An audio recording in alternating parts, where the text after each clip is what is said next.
Okay, today we are talking about YouTube and the power of YouTube. So by now, if you've been following my videos, my blogs for a while, you understand that I am passionate about the power of video. But let's talk about what happens after you shoot the video. What do you need to do with it?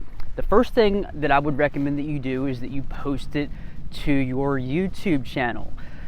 There's so many different reasons for this, but the main ones are you're going to get some search benefits from it, SEO. Think of it this way. Google owns YouTube, and YouTube is a search engine. So people are searching for things, for different home repairs, different home types of service topics.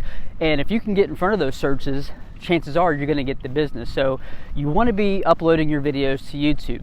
Now, the next thing, and this is super powerful and something that we've been doing with our clients lately, is you can embed that YouTube video right into an email and then send it to your email list. Now, the reason why this has been so effective for our clients and it's been killing it is because think about your email list. These are people that already know you, like you, and trust you. You've probably done business with them before, so they already are familiar with your brand.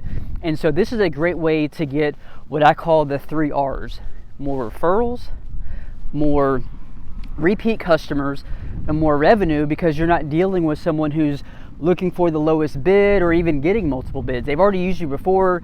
They're like, oh yeah, I trust these people. Let's go ahead and use them. So upload your YouTube or videos to YouTube, and then also upload or send your videos to your email list. If you need help with that, that's what I do.